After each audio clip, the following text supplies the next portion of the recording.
నమస్తే, welcome to 99 TV. హైదరాబాద్కి పెనుముప్పు పొంచి ఉంది. ఎందుకంటే భారత్ పాక్ యుద్ధం కారణంగా అటువంటి వాతావరణం ఇమ్మీడియట్గా ఇంపాక్ట్ చూపించేది, అడ్వర్స్ ఇంపాక్ట్ చూపించేది హైదరాబాద్ మీద. 20,000 మంది స్లీపర్ సెల్స్ని ఇంటెలిజెన్స్ బ్యూరో ఐడెంటిఫై చేసింది. ఎక్కడో పాకిస్తాన్లోని పాక్ ఆక్యుపైడ్ కాశ్మీర్లో ఉన్న ఉగ్రవాద శిబిరాలను ఐడెంటిఫై చేసి మనుషులతో సహా లెక్కగట్టి చెప్పిన భారత ఇంటెలిజెన్స్ హైదరాబాద్లో ఉన్న స్లీపర్ సెల్స్ గురించి మాట్లాడదా అంటే మాట్లాడుతుంది. ఈరోజు సందర్భం వచ్చింది, ఇది ఏరివేయాల్సిన కార్యక్రమం మొదలెట్టాలి. ఇందులో రాజీ పడాల్సిన అవసరం లేదు. కేంద్ర హోం మంత్రిత్వ శాఖ నుంచి తెలంగాణ రాష్ట్ర డీజీపీకి, అలాగే ఆంధ్రప్రదేశ్ రాష్ట్ర డీజీపీకి, రెండు హోం మంత్రిత్వ శాఖలకు స్పష్టమైన నిర్దిష్టమైన ఆదేశాలు ఉన్నాయి. ఇది నేషనల్ కన్సర్న్, జాతి మొత్తం ఆందోళన చెందుతున్న సమయం.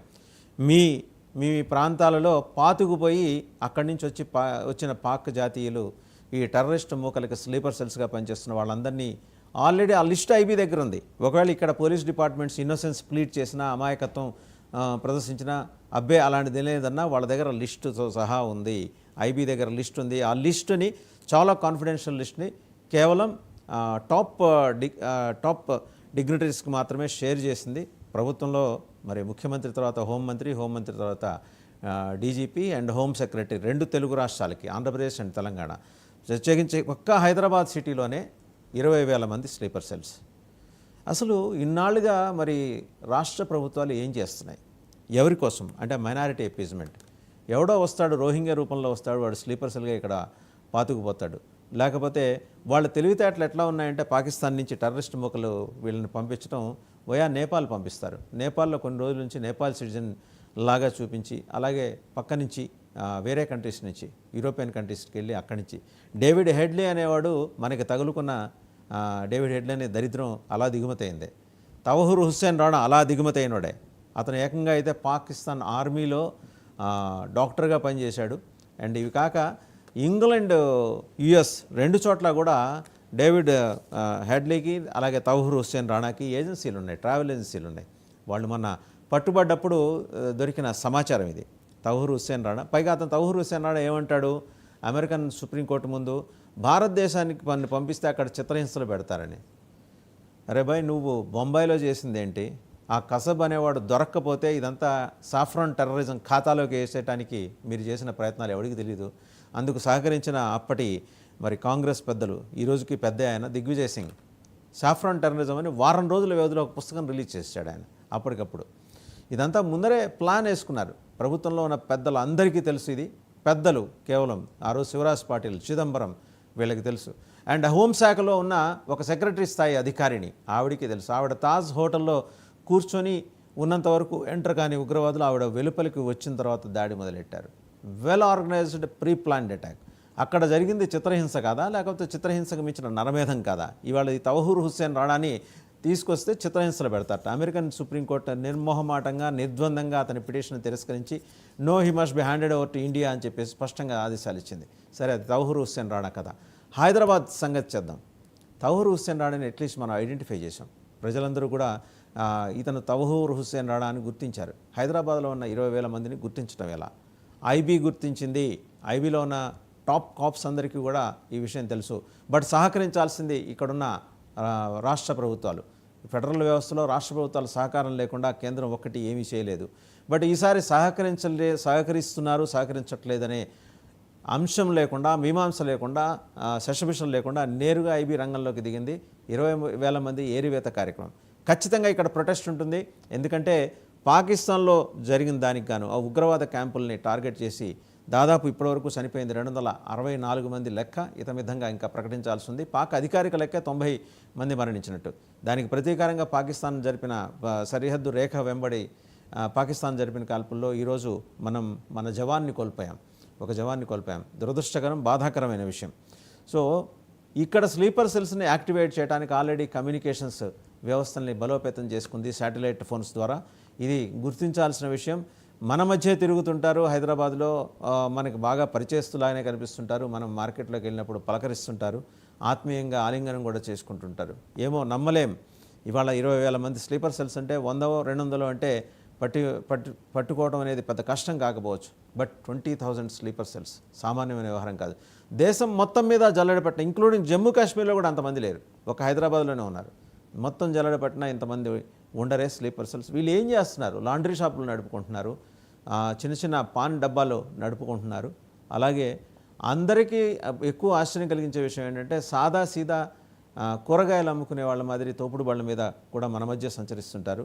ఇన్ఫర్మేషన్ మాత్రం చేరుతూ ఉంటుంది ఎక్కడికక్కడ. చాలా సెన్సిటివ్ ప్లేసెస్ హైదరాబాద్లో ఉన్నాయి, not only in old city and new city. వాళ్ళ టార్గెట్ ఈరోజు financial district, sleeper cells target హైదరాబాద్లో ఉన్న ఫైనాన్షియల్ డిస్ట్రిక్ట్ మొత్తం నానక్రామ్ కూడా అవతల నుంచి కూడా ప్రస్తుతం వాళ్ళ రాడార్లో ఉంది.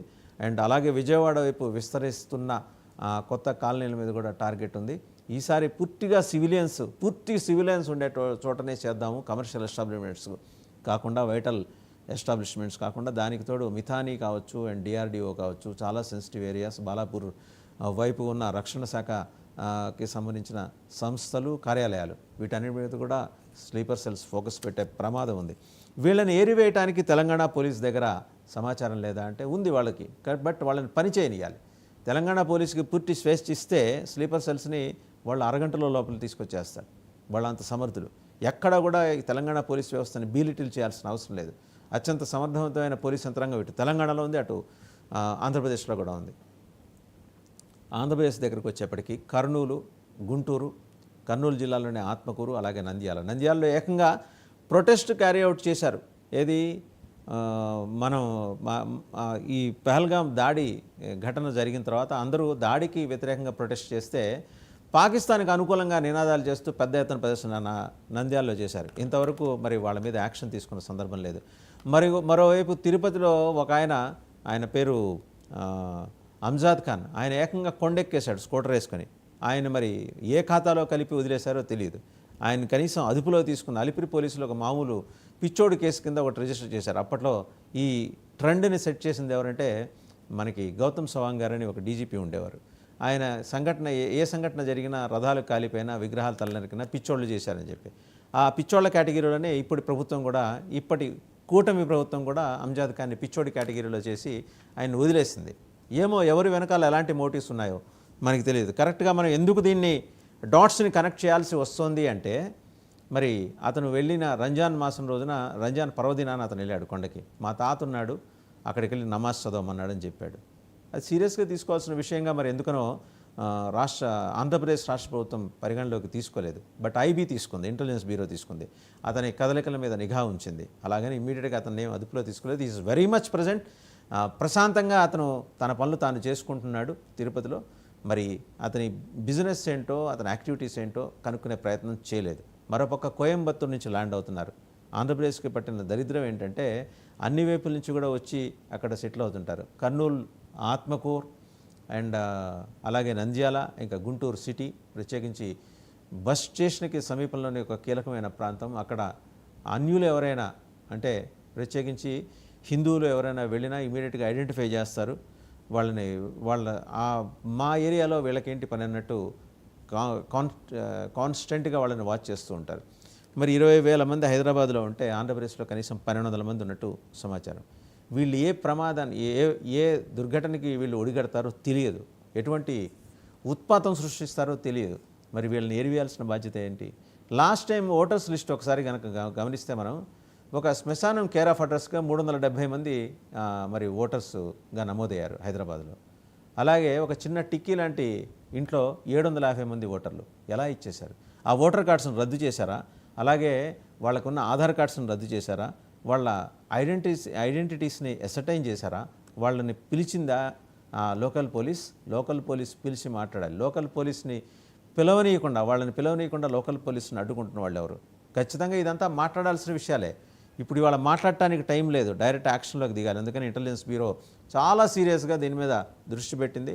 దాదాపు 9 అసెంబ్లీ నియోజకవర్గాల పరిధిలో హైదరాబాద్లో ఈరోజు వీళ్ళు చాలా నిద్రాణంగా తమ పని తాము చేసుకుంటున్నారు. కూరగాయల వర్తకుల్లా కనిపించవచ్చు, పాన్ డబ్బాలు నడుపుకోవచ్చు, టీ స్టాల్స్ నడుపుకోవచ్చు, లాండ్రీ తోపుడు వాళ్ళ మీద లాండ్రీ నడుపుకోవచ్చు, ఇస్త్రీ బండిలు నడుపుకోవచ్చు. చాలా రకరకాల వ్యాపారాల్లో వీళ్ళు నిమగ్నమై ఉన్నారు. చాలా సాధారణ పౌరుల్లాగానే ఉంటారు, కలిసిపోయి ఉంటారు. అందువల్ల ప్రత్యేకంగా ఏంటంటే మర్యాదపూర్వకంగా నమస్కరించటాలు, పలకరింపులు, ఇలాంటివన్నీ ఇప్పుడు ఈ దాడి జరిగిన తర్వాత పహల్గాం దాడి జరిగిన తర్వాత కొంత అప్రమత్తమయ్యారు హైదరాబాద్ పౌరులు. ఎవరు మనవాళ్ళు అంటే మన దేశస్తులు, ఎవరు పరాయి వాళ్ళు అనేది ఇక్కడ గమనించాల్సిన విషయం. అలాగే ఓవైసీ చాలా గట్టి స్టాండ్ తీసుకున్నారు ఆయన. పాకిస్తాన్ ముర్దాబాద్, భారత్ జిందాబాద్. ఒకసారి మనం కాసేపట్లో ఆ వీడియో కూడా చూడొచ్చు. ఆయన ఏ కాంటెక్స్లో ఆయన తీసుకున్నారంటే పహల్గాం దాడి తర్వాత తన గళాన్ని చాలా బలంగా విప్పారు. 10 ఏళ్ల క్రితం ఉన్న ఓవైసీ కాదు ఈరోజు ఉన్నది. ఆయన ఒక పరివర్తన చెందిన మనస్తత్వంతో నేను ఇక్కడ పుట్టాను, ఇక్కడ పెరిగాను, ఇక్కడ హైదరాబాద్ నాకు, ఈ తెలంగాణ నాకు జీవగడ్డ. ఒకసారి ఆయన ఏం మాట్లాడారో చూద్దాం. हमारे साथ नारा लगाइए, पाकिस्तान मुर्दाबाद, पाकिस्तान मुर्दाबाद, भारत जिंदाबाद, भारत जिंदाबाद, वक्त अंसारी जिंदाबाद, अस्सलाम वालेकुम व रहमतुल्लाहि व बरकातहू. हमारे साथ नारा చూశారు కదా, लगाइए. చాలా కమిటెడ్గా ఆయన is extending his solidarity and is extending cooperation. ఇక ఆయన చెప్పినట్టు ప్రస్తుతం అయితే కొంత సహకారం లభించవచ్చు. లోకల్ పోలీస్ ఖచ్చితంగా ఇన్వాల్వ్ అవ్వాల్సిన అవసరం. అలర్ట్ వచ్చింది కేంద్ర హోంమంత్రిత్వ శాఖ నుంచి, అలర్ట్ వచ్చింది భారత రక్షణ శాఖ నుంచి. ఇక్కడ వైటల్ ఇన్స్టాలేషన్స్ చాలా ఉన్నాయి హైదరాబాద్లో. మళ్ళీ ఆంధ్రప్రదేశ్కి వస్తే ఆంధ్రప్రదేశ్లో వైటల్ ఇన్స్టాలేషన్స్కి లెక్కలేనంత. ఎందుకంటే across the east coast eastern naval command ఉంది, తూర్పు నావికా దళం అండ్ హెచ్పిసిఎల్ లాంటి పెద్ద పెద్ద సంస్థలు అక్కడ ఉన్నాయి. అలాగే కొత్త కొత్త వైటల్ ఎస్టాబ్లిష్మెంట్స్ కూడా అక్కడికి వచ్చినాయి. పౌర సమాజం విస్తరించి ఉన్న చోట తీరాన్ని, మన తూర్పు తీరాన్ని అటాక్ చేయాలని 71 నాటి కుట్రని పాకిస్తాన్ మళ్ళీ తెర మీదకి లేపింది. ఈసారి ఆ బాధ్యతని సైన్యం తీసుకోకుండా ఈ ఉగ్ర మూకలకు అప్పచెప్పింది. అందువల్ల ఇప్పుడు మసూద్ అజహర్ నిన్న తప్పించుకున్నట్టుగా ఒక లెటర్ కూడా రిలీజ్ చేశాడు. ఆయన చెప్పాడు, ప్రధానమంత్రిని హెచ్చరించాడు, నన్ను వదిలి తప్పు చేశావు మోదీ అని. నిన్ను వదిలిందే నీ చేత తప్పులు చేయించడానికి, తప్పులు చేయించి నేను దొరకబుచ్చుకోవటానికి అనే విషయం నీకు గమనంలో లేకపోవటం దురదృష్టం. అంటే మిగిలినవన్నీ పెరిగాయి కానీ ఇది పెరగలేదనే దానికి నీకన్నా క్లాసిక్ ఎగ్జాంపుల్ ఎవరు ఉండరు, మసూద్ అజహర్. అండ్ అలాగే ఇంకొక ఆయన హఫీజ్ సయీద్, ఆయన్ని కూడా ఊరుకునేది లేదు. ఈసారి చాలా పట్టుదల మీద ఉన్నారు అజిత్ దోవల్. ఎట్టి పరిస్థితుల్లో ఈ అంతర్జాతీయ ఉగ్రవాదుల్ని మట్టు పెట్టకపోతే, and there has been a demand. అతను ఏమన్నాడు కూడా ఒకసారి మనం చూడొచ్చు. హఫీజ్ సయీద్ 78 ఏళ్ళు అతను. अगर तू पानी बंद करेगा इंशाअल्लाह हम तेरी सांस बंद करेंगे, इन दरियाओं में फिर खून बहेगा. अगर तू సో నీళ్ళు వదలకపోతే మన శ్వాస నొక్కేస్తాట. ఈయన క్లోన్ బ్రదర్ ఒక ఆయన ఉన్నాడు, మహమ్మద్ యూనస్ అని, మరి నోబెల్ బహుమతి కూడా తీసుకున్నాడు, బంగ్లాదేశ్ ప్రీమియర్. ఆయన అంటాడు, మేము చికెన్ నెక్ లాంటి మీ పీకని మేము నొక్కేస్తే మీ మొండెం తల వేరవుతుంది. తల అంటే 7 సిస్టర్స్ ఆఫ్ ది ఈస్ట్, 7 ఈశాన్య రాష్ట్రాలు. మొండెం అంటే మిగిలిన భారతదేశం. 60 కిలోమీటర్ల వెడల్పున్న ఆ ప్రాంతాన్ని ఆయన ఇలా నొక్కేస్తాట. గట్టిగా ఒక డ్యామ్ గేట్లు తెరిస్తే కొట్టుకుపోయే బంగ్లాదేశ్ నువ్వు కూడా మాట్లాడతావా? భారతదేశం అలాంటి ప్రయత్నం చేయదు. ఎందుకంటే అక్కడ బంగ్లాదేశ్లో పౌర సమాజం ఉంది. సో మీకు మళ్ళీ సంస్కారహీనంగా విచక్షణ కోల్పోయి మాట్లాడే వ్యవహారాలు, మరి దేన్ని చూసి ఏ లాబీ చేసి నువ్వు తెచ్చుకున్నావో నోబెల్ శాంతి బహుమతి తెలియదు. కానీ మహమ్మద్ యూనస్, నువ్వు గొప్ప ఆర్థికవేత్తవి, నువ్వు ఆ రంగంలో మిగిలిపోయి ఉంటే సరిపోయేది. నిన్నెవరు అక్కడికి పంపించి నిన్ను ఆ కుర్చీలో కూర్చోబెట్టారో అందరికీ తెలిసిందే. ఎవరి ప్రయోజనాలు? ఇవాళ నువ్వు మునీర్ కలిసి చేస్తున్న కుట్ర, అటు ఈస్ట్ పాకిస్తాన్ని వెస్ట్ పాకిస్తాన్ని కలిపి ద్విజాతి సిద్ధాంతాన్ని చాలా బలంగా తెర మీదకు తీసుకొచ్చి దాన్ని ప్రాపగేట్ చేసి కమ్యూనికేషన్ సిస్టమ్ని బలోపేతం చేసుకొని మీరు భారతదేశం మీద దాడికి తెగబడాలని చూస్తున్నారు. సిగ్గనిపించట్లేదా? మీ మానాన మీకు బతకండి అని చెప్పేసి మీకు దేశం ఇప్పించిన మహాతల్లి ఆ రోజు Indira Gandhi, iron lady, very tough lady. ఆవిడ కంకణం కట్టుకొని మరి మీరు ఇబ్బంది పడుతున్నారని చెప్పి మీకు దేశం ఇప్పిస్తే మీరు చేసేది ఇదా? మా మెడ నొక్కేస్తారా? ఇంకొక ఆయనేమో మోదీ గారికి శ్వాస ఆడకుండా చేస్తాడా? ఇంకొక ఆయనేమో ఆయన మునీర్ ఆ జువెనల్ వీన్ కట్ చేస్తాడట. అంటే ఈ మెడల్ నొక్కేయటం, గొంతు పిసికేయటం, అలాగే ఆ నరాలు తెగ్గోయటం తప్పించి మీకు వేరే పదజాలం ఉండదా?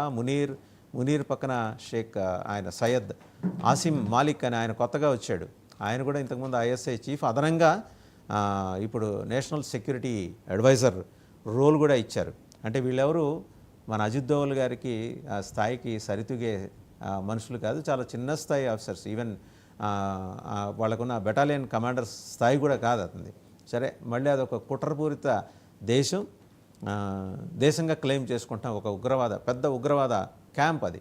మొత్తం 9 క్యాంప్స్ని డిస్మాంటిల్ చేసింది భారత సైన్యం. ఇంకా 12 మిగిలి ఉన్నాయి. అవుట్ ఆఫ్ ఆ 12ని కూడా కంప్లీట్గా డిస్మాంటిల్ చేసి, ఏ కలుగుల్లో దాక్కున్నా మసూద్ అజహర్ చనిపోయి ఉంటాడు, అతని పేరుతో ఎవరో ఇచ్చారనే మాట కూడా వస్తుంది. ఎనీహో అది కూడా ఎసర్టైన్ అవుతుంది కపుల్ ఆఫ్ డేస్లో. అండ్ హఫీజ్ సయ్యద్ అయితే ఇంకా కలుగుల్లో దాక్కొని ఆ నీటి